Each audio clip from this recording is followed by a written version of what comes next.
Our king is not. As Charles arrived in Milton Keynes, he was greeted by jeers and huge posters.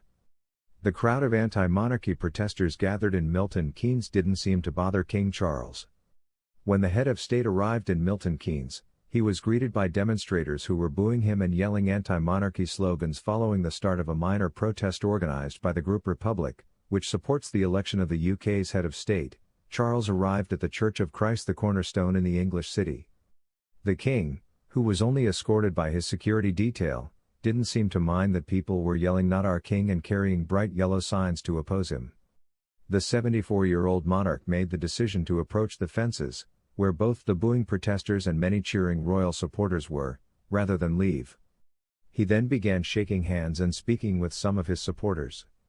The king left the Union Jack-waving mob after a short while and entered the church to attend the reception that was attended by residents of the neighborhood and Milton Keynes officials.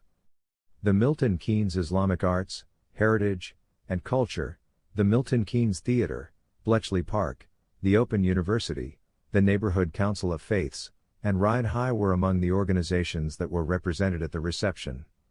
The first emission-free autonomous delivery service launched in the UK, Starship Technologies, met with representatives of the church. Starship Technologies uses robots to deliver groceries and other items to locations throughout the city. In 1992, his mother Queen Elizabeth II paid a visit to the chapel, when Charles also unveiled a memorial plaque.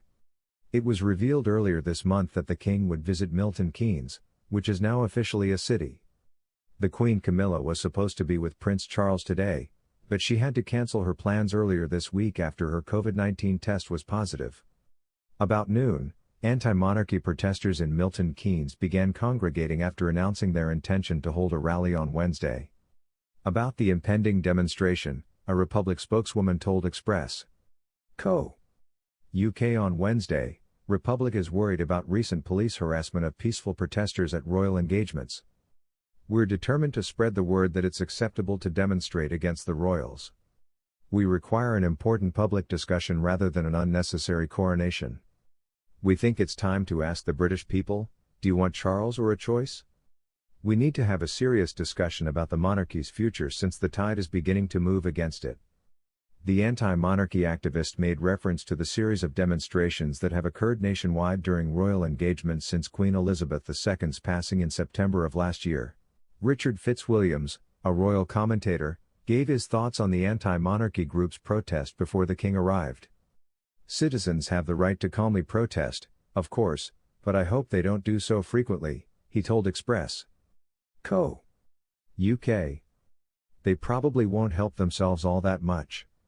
As Charles assumed the throne, this pressure organization had always intended to become more active.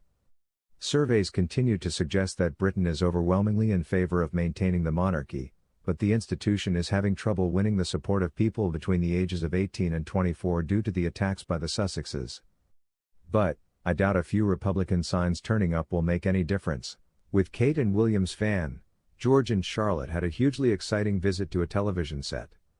According to reports, J.R.R. Tolkien, the author of The Hobbit and The Lord of the Rings, is a huge fan of Prince William.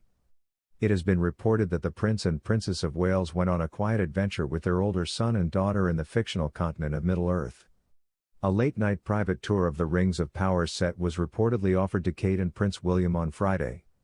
According to a source, the proud parents left with Prince Louis, 4, and Princess Charlotte, 7, leaving behind 9-year-old Prince George and 7-year-old Prince Charlotte.